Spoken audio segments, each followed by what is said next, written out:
all the backstage things that happens when the music is such a room changer and a mood lifter. Let me ask this. Are you fearful of being discovered as a fraud? Raise your hand. Raise your hand. um, do you feel guilt or shame about your accomplishments? Raise your hand. Okay. Does the word imposter syndrome resonate with you? Raise your hand. Raise your finger. Yeah. So today we are in the not quite the Ides of March. We are talking about imposter. This, and as we were getting ready for the show, one of the things that I had to do was Google it. I think I just heard those two words, imposter syndrome, put together maybe about 5-6 years ago. Didn't know it was even a thing. But there are many people that do have the person in the room who raised their finger that, have this fear of being discovered as a fraud. And so, of course, naturally, EJ, I'm going to throw it over to you. Why did you raise your finger? And love the earrings, by the way. Why did you raise your finger? So first off, hi ladies. I think, I've taught about it, I've coached about it, I've lived it. And I wrestle with it. And it's a reality. It's a reality that is either I'm looking at or I'm looking at through the eyes of others every single day. Where it is this question, it goes back to the whole notion of worthy and worth. And am I enough? And that ongoing battle of, when you come from, especially, I'll give first generation, lots of firsts. And so there is always the desire and the need to be and to do more and to be ahead. So you're always, always, always trying to reach for the next. And so there's never a place of saying, oh, I'm satisfied with where I am.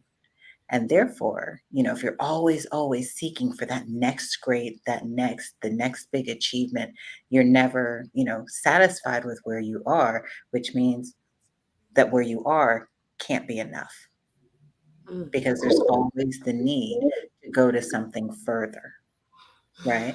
Didn't say, and so I get it. I told you I coach on it, I teach on it, but it is a lived experience where if I'm always looking for what is that next hurdle, if I'm going for the next hurdle, by default, that means that where I am isn't where I'm supposed to be. So it's not enough. So who's going to discover that? Oh, as I'm getting ready for that next, perhaps I shouldn't even be where I am in the today. That's a lot. That is a lot. And it's interesting that you're able to articulate and decipher that. In my day job where I'm talking to potential candidates all day, I can't tell you the number of mostly women who will say, are you sure I'm right for this job? This job is not too big for me. And I tell every last one of them, shut your mouth. Shut your mouth. Actually, if you're just able to step into a job and be able to do everything day one, that's the wrong job for you. You just moved over into complacency. Every job should have some sort of learning curve. And up until yesterday, we'll talk about it later, Google something. Kennedy. I'll talk about the Googles later. Kennedy, so yeah, this notion of imposter syndrome. And where do you stand? What does it mean to you? It frustrates me. It frustrates me to hear it coming from women that I think are amazing and powerful. And I see the value in them, what they bring to the table, what their strengths are, and how this world needs them to show up in their power. And so when I hear, I'm empathetic to it because it's not something that I actually struggled with in life. I think everyone's experiences create, right? And being a person who lived through something that could have been fatal at a very young age, every breath to me is a gift. And so I'm a gift just to be here. What I do with that time and this energy and my effort is a contribution to the world around me. It's a contribution to myself. It's a contribution to my family. And I look at it as such. And so the way that I value my accomplishments are just different. And it never has left me feeling like, yes, I still strive. My expectations on myself are much higher than anyone else could ever put on me. And so I'm never holding myself to someone else's standards. So why do I care what you think about if I'm worthy? I'm not using your measurement as my barometer. I'm using my Right. and I struggle with really understanding how to break people free from this imposter syndrome. And God, I want to do it because I feel like the women who struggle with it most are the ones who are most magnificent and they don't even see it. Yeah. And I love that you're saying that. And I also, as you're talking, I'm hearing the societal norms that are put on people from childhood, Hmm. right? For either from mothers, and let's focus on women, from mothers, from girls, from what have you, right? That you are a mother, you're holding it all together. You're a superwoman. You're a superwoman. You got your career, you've got your kids, you what have you. Okay, now you have that title, that what have you. Well, am I really a superwoman? I feel like I'm falling apart. People are looking at me as this thing, and they've put this title on me, right? But am I living up to that title that people are even seeing me as? And so I discount it. So I'm not ready for you yet. Um, and so like there's that one. And then you think about other type, like you call someone, you're the expert, Mm. right? So you're the expert. And so if I'm the expert, what keeps me in that expert place? I'm always striving to, well, you've declared I'm an expert, but who's really to say that I'm an expert, right? And if you go to the court of social media, chapter 2, verse 10, um, used to call someone an expert, how many different ways, shapes, and phrases can be used to tear that person down and take that away from them? So again, it's all in the court of public opinion, and that's the world we live in. That's why I'm not on social media. Go ahead, Kennedy. I don't live in that world. I'm just gonna say it. I don't live in the world of the public opinion because I don't care what the public thinks or what the public says. I know what God says about who I am and how I was created. I know what I think about myself. I know my strengths and my values, and I know what I bring to the table. And if the table ain't right, I know how to make one for it to be right. And so I cannot question my expertise simply because some stranger told me that they disagree. I can defend my expertise because I know that I'm the expert, right? And my experiences and the things that I've done make me the expert. So I don't need a person to come and tell me that there's anything different about that. And so I understand what you're saying. And I feel like this could be like a whole week series where we break down certain Yeah. situations, right? But there was something that you said that I thought was profound. And it was about these childhood stereotypes and norms and the superwoman thing. And I think every single woman that was born with a set of ovaries and or uterus, is a superwoman in some. And I think it's so important to find the win, right? Search for the thing where you are a superwoman and believe it wholeheartedly and do more of it so you can prove to yourself every single day that you wear that cape. And being a superwoman and having moments where you need to restore and replenish and you've been knocked down and you have to get back up are not mutually exclusive. And Well, so it's we okay. need to realize that. So it's interesting. We talk about who typically has imposter syndrome. It typically are, it's the high functioning, high performing, high achieving individuals. And there's like 5 different kind of categories of this imposter syndrome. There's the perfectionist. So I think EJ, you were talking about this, that yeah. There's the expert, right? That who's going to someone that might challenge my expertise. And I don't care who you are. No one is all knowing on all things. Not on this planet, not on this planet. And then there's the soloist, the one who can't take help from others if they want to be successful, because then that begins to negate their expertise status. The natural genius who defines their worth as the smart one. And then the superwoman, the one that we've been talking about, that most women or most girls, when they're born, and they clip the umbilical cord, they slap on that invisible cape. And so we think we need to be all things all the time to everyone and every second of every day. And anything below that is a fail. And so for me, I think about in my journey, I've always, I don't know. I don't believe it's, because some might say that is this maybe a narcissistic type of a situation where I don't identify. I do think I'm a superwoman. I don't think I'm a natural genius, but I can hold a conversation on most topics in an elevator ride. Sometimes the elevator ride is 2 floors. But for me, it's been, I had the blessing of my grandfather and what he exposed me to. I had the blessing of my father who helped that, I got my travel gene from. And I am a lifelong learner and not afraid to be like, oops, I absolutely blew that. That became over time. That became, once I kind of got into that 40, and then since getting over that 50 hump, it's kind of, my oopsies are daily.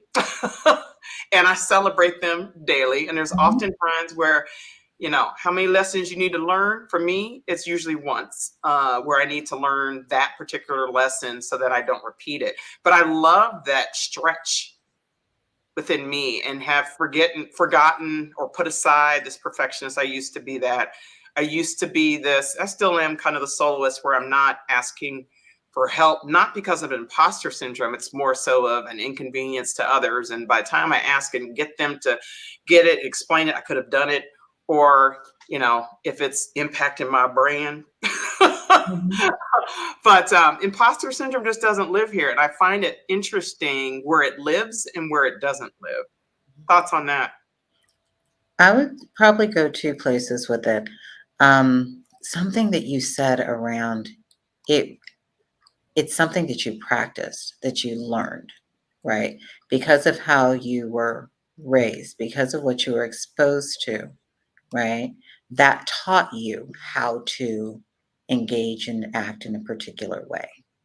Yeah. And that is so, I think that goes back to the point of this is a muscle for many. If that's not what your root is, if that's not how you were born, right? Then it's a muscle that has to be exercised. But you have to know to exercise that muscle in order, in order to go there. And guess what? We get lazy and the muscles atrophy and then they start hurting or you forget that they're there. And then you get that little kick remembrance. It's like, oh, okay, I got to do that again. I got to do some more. And I think that's the importance of even bringing this back to the surface and having the conversation. It's not to live in it. It's not to, but it's really, okay, so now what do you do? What do you do? Yeah. Yeah, I love that you went there with the learned behavior and the muscle memory, because I do think that that's definitely part of it. I give credit to the fact that I had amazing parents, and you guys have heard me say this before, but my parents were really before their time. They were doing things that most parents of color were not doing with their children. They were teaching us to have a voice in our house. They were teaching us to really appreciate and celebrate the small things and not wait until we've accomplished the grandiose thing to think that we've actually moved the needle, right? They were really teaching us that progress is just as important as, as the end, the Mhm. outcome, the end game. And, I struggled with perfectionism as a child, only because it was self-inflicted. And I thought I needed to do that so that I could stay out of the way so my parents could deal with parent stuff. Right. Um, and so I struggled with that quite a bit until I gotten early in my career. And I had a wonderful boss who told me that, while they appreciated the fact that everything was perfect by the time I got it to them, that my perfection was the enemy of progress. And I needed to be able to deliver faster, and it didn't have to be perfect. We could deal with the things that would come out of it if I just got it there faster. And it was an aha for me, not just for my career, but also in my personal life. And it was Mhm. the first time I think I got permission from anyone to, um, fail forward and accept the fact that things didn't have to be perfect. And it was a game changer for Yeah. me. Um, Yeah. And yeah. I think about some of that we've been talking about is I wonder how much of the imposter voice comes from within versus come from inflicted from others. So meaning the perfection for whom? Mhm. Whom? Mhm. Whom? For you know what I mean? And is it because uh, it's often said like women when you go out, we're not necessarily dressing for guys' attention. We're dressing for the attention of other women. Like, oh, look what she has on. She's really cute. That type of thing. And I wonder how much of that is is also from that external insight, that external place. Mhm. Meaning, my computer is talking to me from an external. She was playing PlayStation or Girl, Xbox or something over there. Wasn't telling nobody. I'm watching some cold over here. Yeah, I don't know what's going on. I'm like, stop. So no, and coming from that competition, whether we are in the event, in the arena or not, and so the perfection, is it internal or is it external?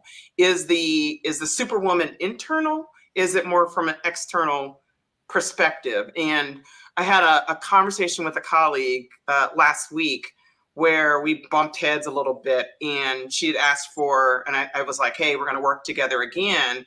I was not at my best self. I own that. And so I absolutely own that. And and she asked for some feedback and felt awful that how it all went down.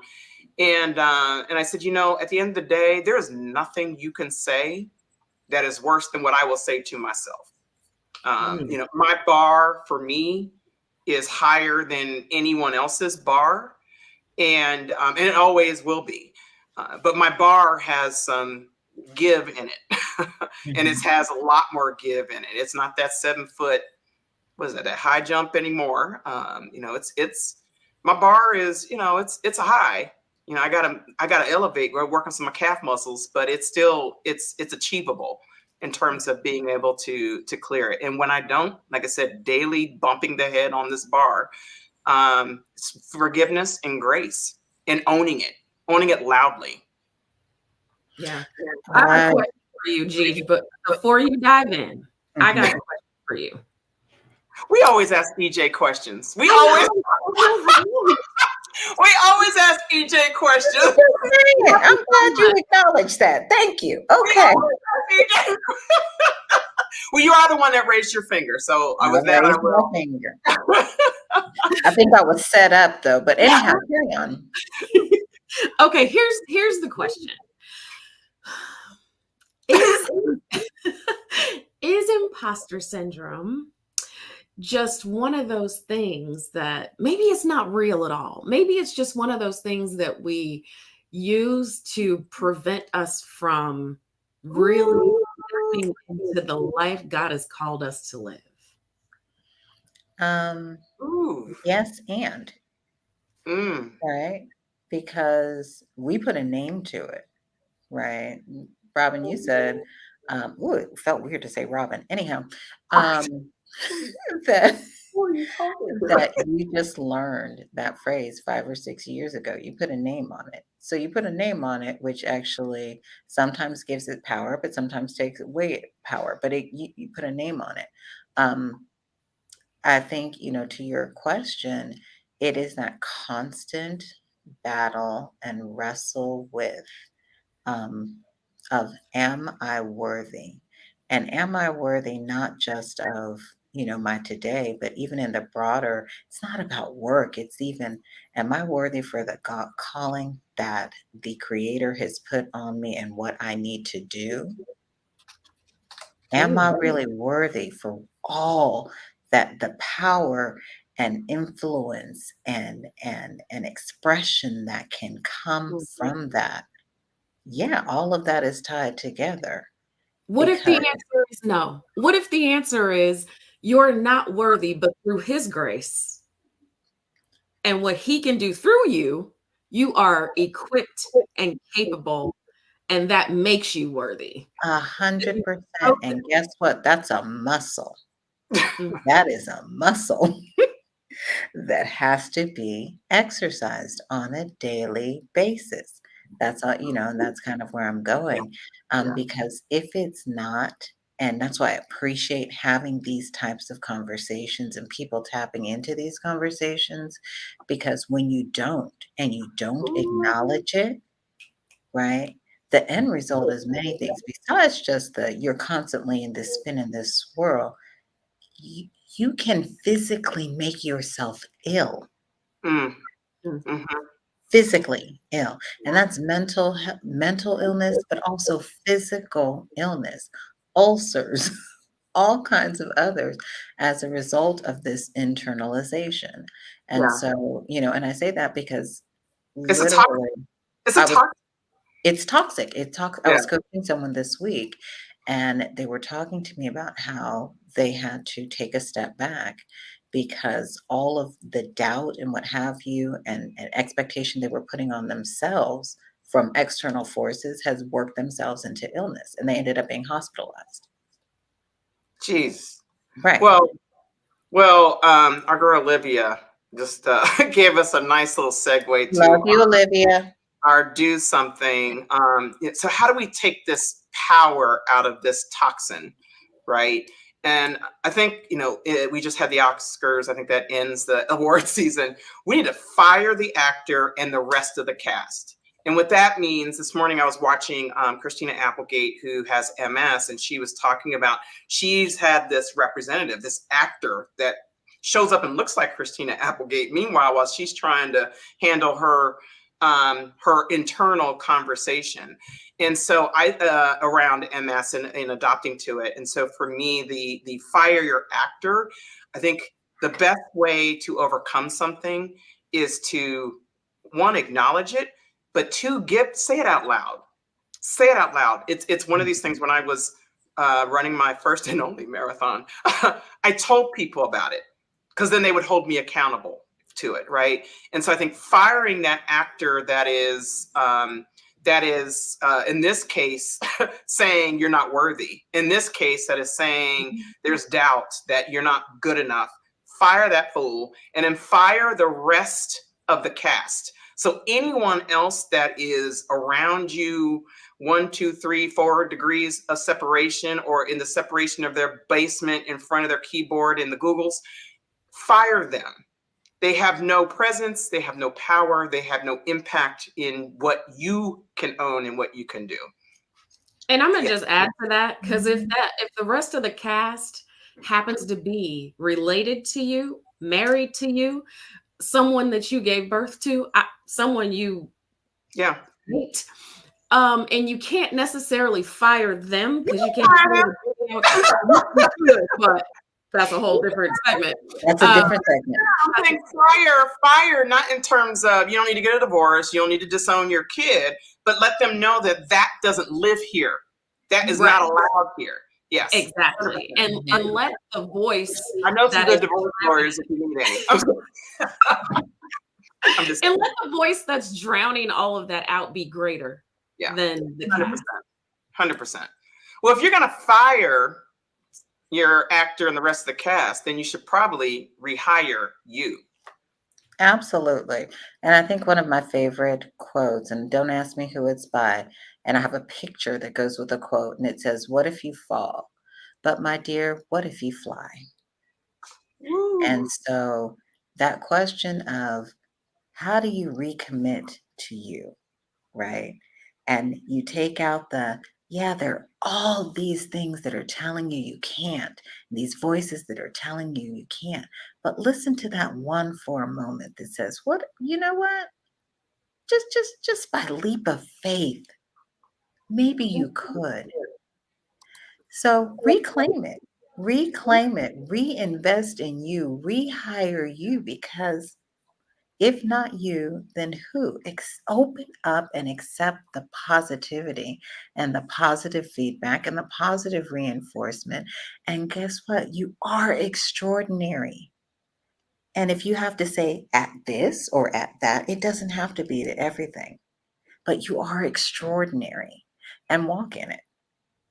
Walk in. Where's my theme music? All right. Last, do something. Listen, y'all, this message is not just for the women who struggle with imposter syndrome or their besties who love them so much that they want to see them break out of that imposter syndrome, but this is also for the parents who are raising these strong, beautiful women, right? We always talk about, may we know them, may we be them, may we raise them. Well, guess what? In raising them, the narrative is so critical to their ability to build that muscle that we've been talking about, right? And so we have to change the narrative to one that is going to be positive, that is going to reinforce their self-esteem and their confidence, that is going to build them up. And it is critical that we do this as parents. The reason I started the Dream Academy, which is my nonprofit working with girls, is because I learned that girls stop dreaming at the age of 7 based on societal norms and what people have told them they can't be. Half of that is coming from within their own homes. So parents, we have to do our jobs. I ain't gonna tell y'all we need to do better because I don't know what you're doing right now. But I'm going to say we have to do our part to raise these women to believe that they are worthy. And they don't have to be your birth children for you to raise them and pour into them. 1000%. Oh, 1,000,000%. I'm the classic auntie. As we bring this show to a close, one of the things that I was looking forward to this particular topic in the month of celebrating women, International Women, and I have loved the journey that women have gone on over the past I would say 5-6 years in terms of coming together, marching for all sorts of causes, reproductive rights, maternal mortality, voting, and keeping the Supreme Court out of our physicians' offices and so forth. And to me, it just solidifies the sisterhood that we have. I am, again, unapologetic about what this platform does, and its design is intended to do is really to bring together or bring forth issues that we struggle with or that we observe. And as part of this sisterhood, we need to give voice to things that are holding us back from being our best selves, holding us back from reaching our greatest ambition. And that imposter, little miss syndrome, she's got to go. She has no home. I don't know that song. If I knew how to sing, I would sing it. But for now, I'm going to let my old girl sing it.